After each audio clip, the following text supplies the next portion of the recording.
Bonjour. Voilà, la saison continue d'avancer avec ses grands changements. Et là, maintenant, nous sommes dans une autre petite saison de 15 jours. C'est la période du moment où il va commencer à pleuvoir.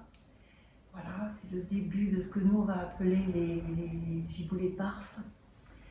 Donc, on peut voir que les arbres se balancent fortement avec des vents assez violents et que les feuillages, toute la végétation, elle flotte, elle a l'air de flotter comme dans une danse, comme si tout cela dansait. Et ça évoque pour moi cette sensation d'un axe fort, d'avoir cet axe fort bien ancré, avec ses racines plantées dans l'infini, et des sensibilités souples pour pouvoir évoluer et s'adapter dans l'existence. Donc c'est ce qu'on expérimente en regardant les arbres dans le vent à cette période. Oui, il est aussi intéressant de réfléchir au pouvoir de ces deux choses-là en même temps, c'est-à-dire la force et la souplesse. Voilà, ce qui est quand même à la base de beaucoup de, par exemple dans les arts martiaux, on retrouve toujours ces deux principes ensemble et vraiment dans notre vie de tous les jours, c'est bien d'essayer d'être dans cet état de sensibilité souple avec un axe fort. On peut dire que si on est un arbre solide, dans l'existence, on ne va pas être basculé tout le temps, on ne va pas être, on va dire, malmené aussi par tout ce qui se passe autour de nous. On va garder cet axe solide, voilà, et on va pouvoir évoluer de manière beaucoup plus souple. D'où l'intérêt de pratiquer le yoga et la souplesse dans notre corps.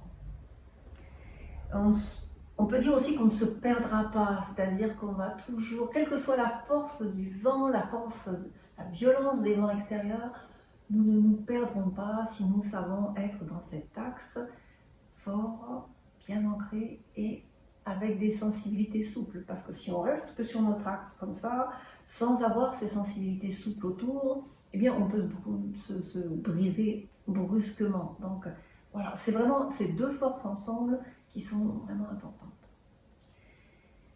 Et ça m'a fait penser aussi dans notre relationnel, il existe différentes façons de penser et très vite on peut se retrouver dans une querelle ou avec quelqu'un qu'on aime bien d'ailleurs, ou se ressentir simplement parce qu'on a eu une discussion difficile, de l'anxiété ou de la solitude.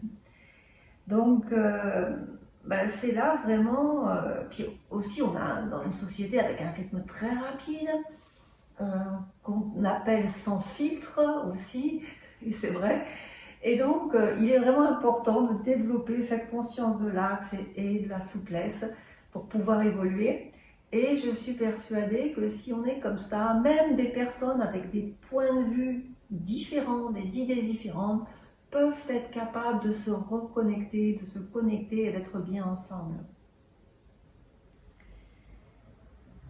Alors chaque jour, peut-être, essayons d'avoir cette conscience, de créer cet axe et ces sensibilités, cet axe fort, ces sensibilités souples, pour pouvoir évoluer avec les autres, avec notre environnement, avec un cœur chaleureux.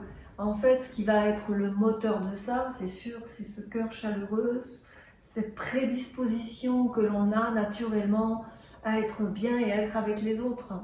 C'est un état naturel, ne l'oublions pas, et cette vie dans la société parfois peut être difficile et nous éloigner de notre rythme naturel. Donc si vous avez conscience de cela, revenez à la chaleur de votre cœur, cultivez votre axe et votre souplesse, et vous verrez comment vous allez trouver cette force pour être bien, quelles que soient les circonstances, et être bien avec les autres aussi. Si parfois vous trouvez ça difficile quand même, mais il est temps alors d'aller toucher les fleurs, d'aller regarder les arbres et de vous connecter aux jalons des saisons qui toujours vont nous permettre de nous centrer sur le moment précis de ce qui se passe dans la nature et si on y est juste attentive, c'est comme une espèce d'une osmose, hop, ou une symbiose si vous voulez, peut-être. Et c'est quelque chose qui va se diffuser à l'intérieur de nous, à notre insu, simplement en étant dans la conscience de ce qui se passe. Voilà, je vous souhaite une bonne semaine. Merci.